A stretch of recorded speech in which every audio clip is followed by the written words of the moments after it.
नमस्कार, आरआरसी नेटवर्कच्या लेटेस्ट बातमीपत्रात आपले स्वागत। अशा आहेत आजच्या हेडलाईन्स। हेडलाईन्स प्रायोजक आरआरसी ब्रॉडबँड, अकोल्यातील सर्वात स्वस्त आणि वेगवान कनेक्शन। बाजार समितीत तुरीची आवक वाढली, मोजण्यास लागतो 2 दिवसाचा वेळ।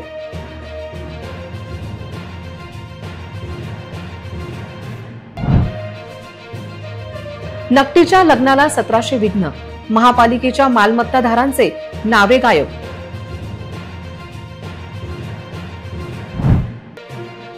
एसटीच्या भाडेवाढीने प्रवासी त्रस्त, चिल्लर पैशावरून कंडक्टर प्रवाशांमध्ये वाद।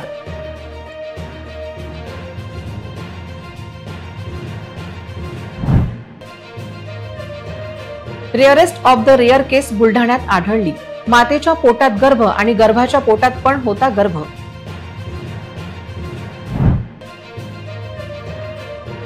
लाचखोर पोलिसांना 2 दिवसांची पोलीस कोठडी, प्रकरणातील इतर आरोपींचे काय? आता सविस्तर बातम्या। बाजार समितीत या आठवड्यात तुरीची प्रचंड आवक वाढली आहे। तुरीला समाधानकारक दर मिळत असल्याने शेतकरी या ठिकाणी शेतमाल आणत असून सध्या तुरीच्या मापासाठी 3 दिवसाची प्रतीक्षा करावी लागत आहे, अशी मोठी अडचण शेतकऱ्यांना आहे।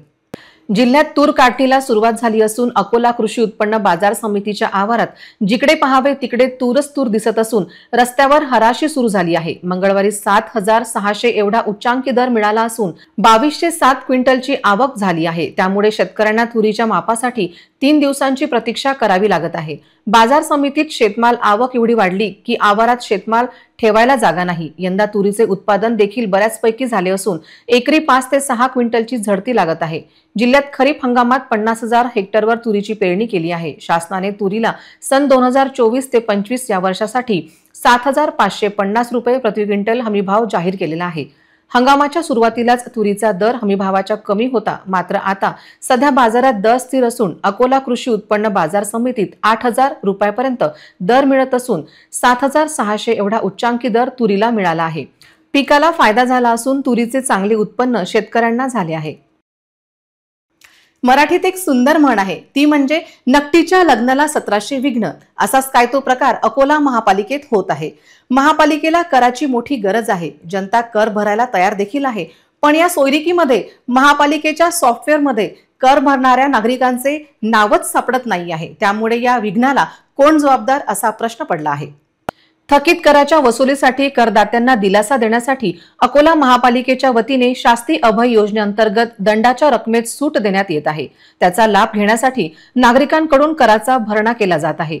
मात्र या दरम्यान अनेक करदात्यांनी नावे थकबाकी असलेल्या मालमत्ता सॉफ्टवेअरमध्ये नसल्याचे समोर आले आहे। त्यामुळे त्यांना 20 ते 31 जानेवारी या कालावधीत देण्यात येणाऱ्या दंडाच्या रकमेवरून सवलतीच्या लाभापासून वंचित राहावे लागू शकते। नागरिक महापालिका व क्षेत्रीय कार्यालयात जात आहेत, परंतु अनेक नागरिकांनी नावे सॉफ्टवेअरमध्ये दिसत नसल्याच्या तक्रारी केल्या आहेत। या मालमत्ता धारकांना 100% सवलतीपासून वंचित राहावे लागते का, असा सवाल उपस्थित होत आहे। संबंधित विभाग समस्या सोडवण्यात व्यस्त असल्याची माहिती महापालिकेकडून प्राप्त झाली आहे। सॉफ्टवेअरचे विघ्न संपले की टॅक्स जमा होईल, पण तत्पूर्वी महापालिका शास्ती अभय योजना संपली तर तिला मुदतवाढ देण्याची गरज आहे। व्याजात सूट मिळावी यासाठी महापालिका आयुक्त तथा प्रशासक डॉक्टर सुनील लहाने यांनी 21 जानेवारी ते 31 मार्च 2025 या कालावधीत शास्ती अभय योजना सुरू केली आहे। अशा परिस्थितीत थकबाकीदारांना 31 जानेवारी पर्यंत थकबाकी करांच्या दंडाची संपूर्ण रक्कम 1 कर कमी भरल्यास त्यांना दंडाच्या रकमेवर 100% सूट देण्यात येत आहे। या योजनेत मुदतवाढ देण्याची गरज आता व्यक्त केली जात आहे। शासनाने एसटी महामंडळाच्या तिकीट दरवाढ केल्यानंतर आता प्रवासी आणि वाहकांमध्ये सुट्या पैशावरून वाद होताना दिसत आहे। राज्य शासनाने एसटी महामंडळाच्या तिकिटात दरवाढ केल्याने सर्वसामान्याच्या खिशाला कात्री लागलीच आहे। मात्र एसटीतून प्रवास करताना सुट्या पैशांच्या अडचणी निर्माण झाल्या आहेत, ते आता वादाचे कारण झाले आहे। अनेक वेळा प्रवासी किंवा वाहकांकडे सुटे पैसे नसतात, त्यामुळे वाढलेली रक्कम कापून उर्वरित सुट्या पैशांसाठी वाद निर्माण व्हायला लागले आहेत. एसटी महामंडळाने ऑनलाईन प्रणालीचा वापर सुरू केला असला तरी ग्रामीण भागात तिकीट खरेदी रोख रकमेत केली जात आहे, त्यामुळे सुट्या पैशांच्या अडचणी वाढल्या आहेत. त्यामुळे एक रक्कम अर्थात राऊंड फिगर तिकिटाचे दर करावे अशी मागणी होत आहे. अनेक वाहक प्रामाणिकपणे सुटे पैसे देतात, पण एखाद्या वेळी सुटे पैसे नसतात, त्याला ते वाहक देखील काही करू शकत नाही. पण काही वाहक हे जाणीवपूर्वक सुटे पैसे देत नाही, अशामुळे वादाचे अनेक प्रसंग समोर आले आहे. त्यामुळे महामंडळाने भाडेवाढ करताना तिकिटाची रक्कम राऊंड फिगर करण्याची गरज आहे.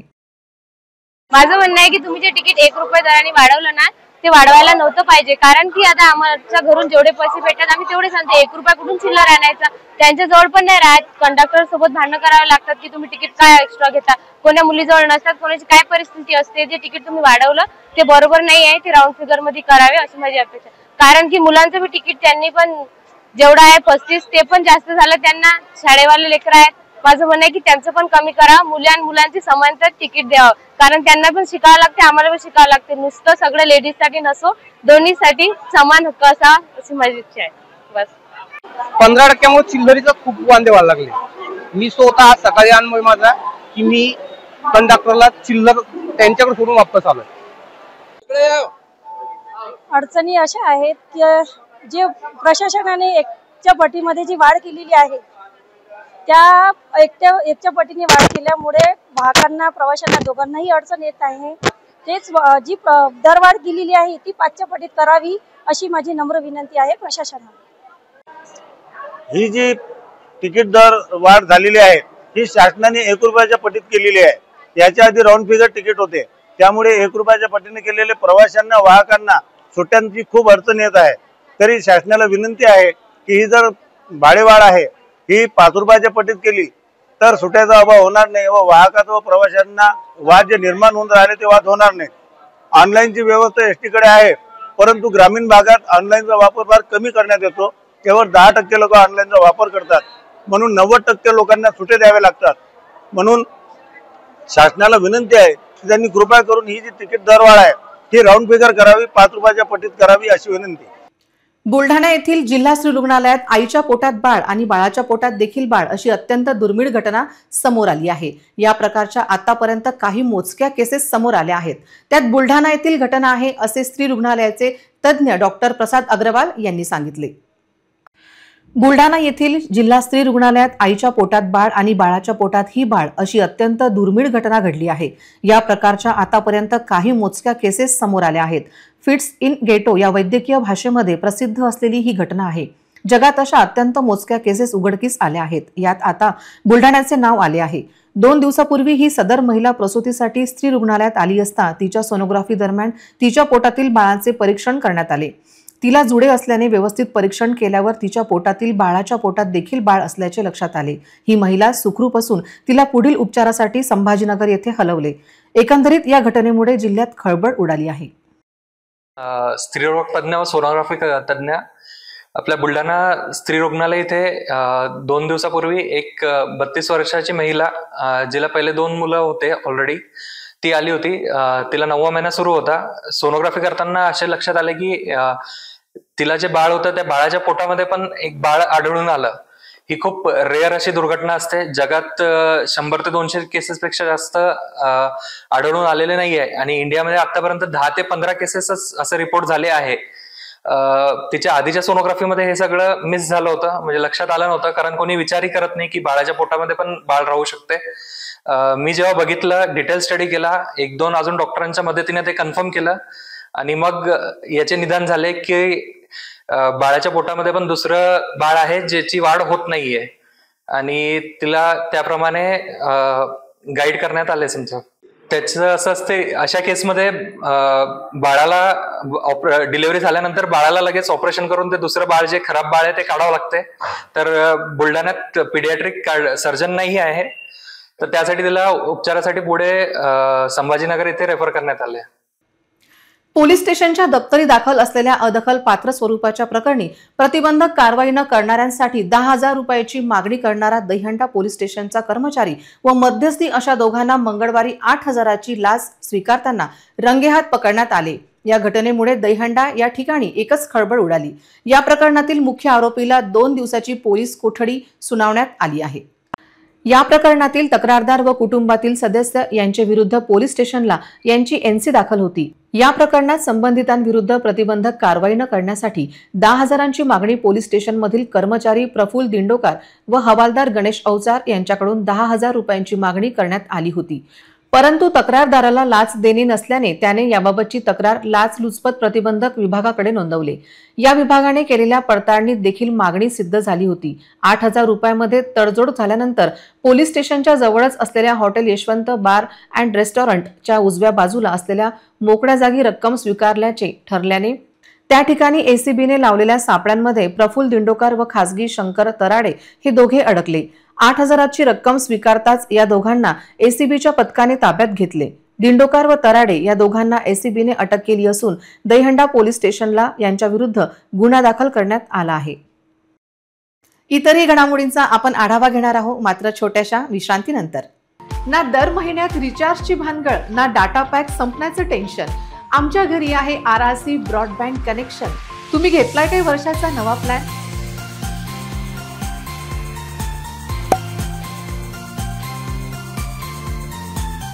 विश्रांतीनंतर पुन्हा एकदा तुम्हा सर्वांचं हार्दिक स्वागत। बुलढाणा जिल्हा पुरवठा विभाग पोलीस आदींच्या दुर्लक्षामुळे बायोडिझेलचा अवैध धंदा सुरू होता, पण मुंबईच्या दक्षता पथकाने टाकलेल्या धाडीत मोठी गबाड बाहेर आले असून देशाचे जीएसटी या प्रकरणात चोरला गेला काय असा शोध घेण्याची गरज व्यक्त केली जात आहे। बुलढाणा जिल्ह्यातून जाणाऱ्या धुळे नागपूर राष्ट्रीय महामार्गावर मलकापूर ते खामगाव दरम्यान मोठ्या प्रमाणात बायोडिझेलचे पंप उभारून बायोडिझेलची अवैध विक्री केली जात आहे। स्थानिक प्रशासनाचा याकडे जाणून बुजून दुर्लक्ष असल्याचा आरोप नेहमी होत होता। त्यामुळे मुंबई येथील राज्यस्तरीय दक्षता पथक व बुलढाणा पुरवठा विभागाने मलकापूर तालुक्यातील तालसवाडा तसेच रणधम येथे 2 अवैध बायोडिझेल पंपावर धाड टाकून दोन्ही पंप सील केले। या कारवाईमध्ये 14 जणांविरुद्ध दसरखेड MIDC पोलीस ठाण्यात गुन्हा दाखल करून बायोडिझेल सदृश्य भरलेले 2 टँकर जप्त करण्यात आले आहे।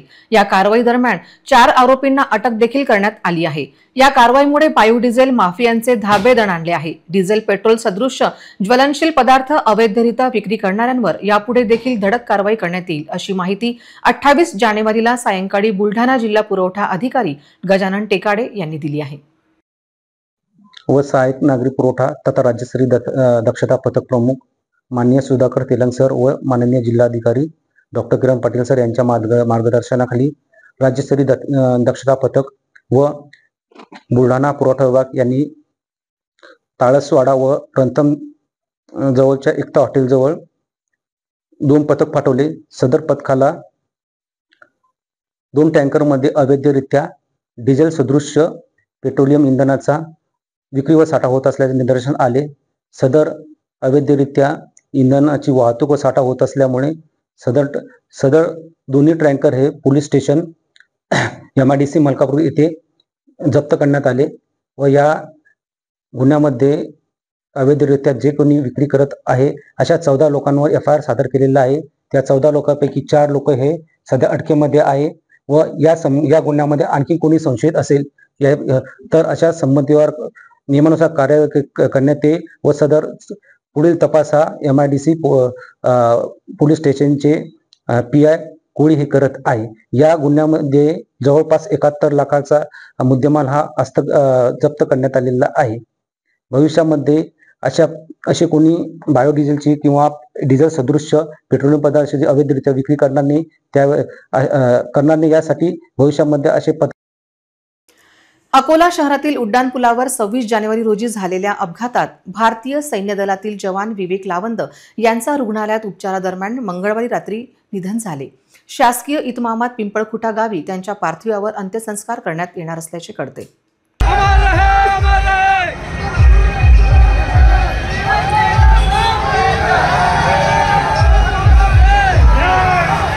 26 जानेवारी रोजी उड्डाणपुलावर झालेल्या दुचाकी अपघातात विवेक लावंद गंभीर जखमी झाले होते। खासगी रुग्णालयात त्यांच्यावर उपचार सुरू होते। मंगळवारी मध्यरात्री 2 वाजताच्या सुमारास निधन झाले. विवेक लावंद सध्या सुट्टीवर आले होते. मराठा बटालियनमध्ये 2 वर्षापूर्वी ते रुजू झाले होते. अतिशय हरहुन्नरी युवक काळाच्या पडद्याआड गेल्याची भावना त्यांच्या निकटवर्तीयांनी व्यक्त केली. विवेक अतिशय कर्तव्यदक्ष सैनिक म्हणून सैन्य दलात सुपरिचित होता. त्यांच्या अपघाती निधनाने सैन्य दलातील इतर सहकाऱ्यांनी गंभीर दुःख व्यक्त केले.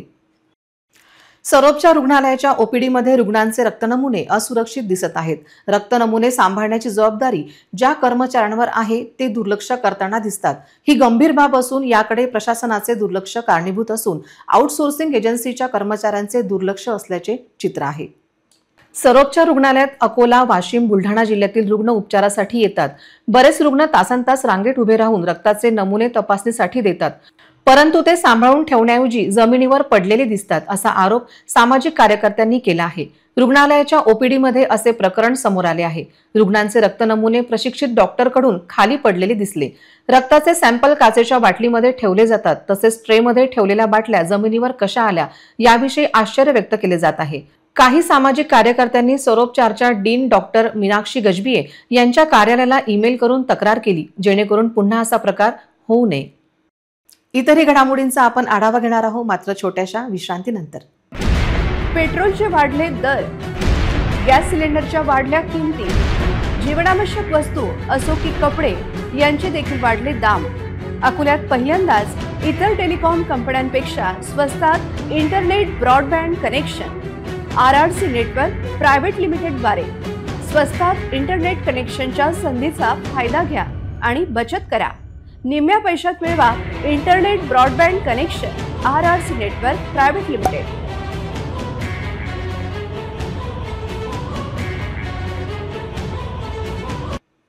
विश्रांतीनंतर पुन्हा एकदा तुम्हा सर्वांचं हार्दिक स्वागत. प्रधानमंत्री जन आरोग्य योजनेअंतर्गत जिल्ह्यात 17,33,000 लोक आयुष्यमान भारत गोल्डन कार्ड बनवण्यास पात्र आहेत. प्रत्येक पात्र व्यक्तीला कार्ड प्रदान करण्यासाठी घरोघरी भेट देण्याची योजना तयार करा. प्रत्येक गावात प्रक्रियेला मिशन मोडवर लागू करण्याचे निर्देश जिल्हाधिकारी अजित कुंभार यांनी दिले आहेत. जिल्हाधिकारी कार्यालयात कार्ड वितरण संबंधी आढावा बैठक घेण्यात आली. यावेळी ते बोलत होते. जिल्हा परिषदेच्या मुख्य कार्यकारी अधिकारी बी वैष्णवी, जिल्हा आरोग्य अधिकारी डॉक्टर बळीराम गाढवे, जिल्हा शल्य चिकित्सक डॉक्टर तरंग तुषारवारे तसेच तालुका यंत्रणा अधिकारी ऑनलाईन उपस्थित होते. जिल्ह्यात आतापर्यंत 6,17,000 लोकांना कार्ड वितरण करण्यात आले आहे. अशा कार्यकर्ता आणि गट आरोग्य अधिकारी यांनी एका टीमने घरोघरी दौरा करावा, तसेच 17,33,000 पात्र व्यक्तींना कार्डाचा लाभ मिळेल यास प्राधान्य द्यावे असे निर्देश जिल्हाधिकारी अजित कुंभार यांनी दिले. सर्व तालुक्यात हे काम गतीने पूर्ण होईल अशी योजना तयार करा. लक्ष्य गाठण्यासाठी पुढील 10 दिवसात प्रगती दाखवा. या संदर्भात वेळोवेळी आढावा घेतला जाईल असे जिल्हाधिकारी म्हणाले. राज्यात हेल्मेट वापरणे बंधनकारक केल्यानंतर हेल्मेट न वापरणाऱ्यांवर कारवाई केली जात आहे. तरीही नागरिक दंड भरून पण हेल्मेट खरेदी करणार नाही या मानसिकतेवर आले आहे, ज्यामुळे शहरात हेल्मेटची विक्री नगण्य दिसते. दुसरीकडे वाहतूक शाखा, पोलीस देखील या विषयाला गांभीर्याने घेताना दिसत नाही. मागील 5 वर्षात रस्ते दुर्घटनेत सर्वाधिक मृत्यू दुचाकी स्वारांचे झाले आहेत. त्यातही मागे बसलेल्यांची संख्या अधिक आहे. वाढता मृत्यूदर पाहता हेल्मेट वापरणे बंधनकारक करण्यात आले आहे. दुचाकी स्वारांचे मृत्यू कमी व्हावे या उद्देशाने वाहन चालक आणि मागे बसणाऱ्यांना दोघांना हेल्मेट वापरणे बंधनकारक आहे.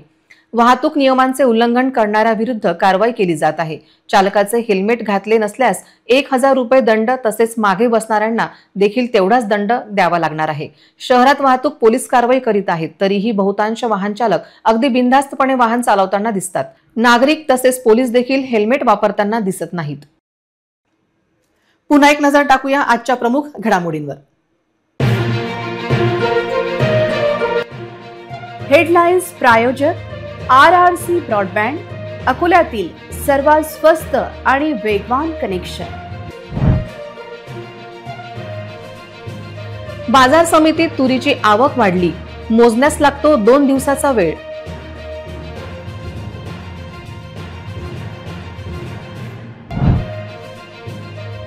नकटीच्या लग्नाला 1700 विघ्न, महापालिकेच्या मालमत्ताधारांचे नावे गायब.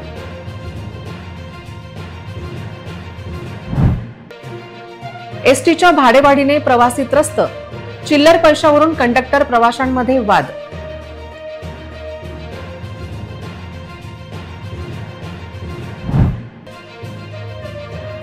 रेअरेस्ट ऑफ द रेअर केस बुलढाण्यात आढळली. मातेच्या पोटात गर्भ आणि गर्भाच्या पोटात पण होता गर्भ.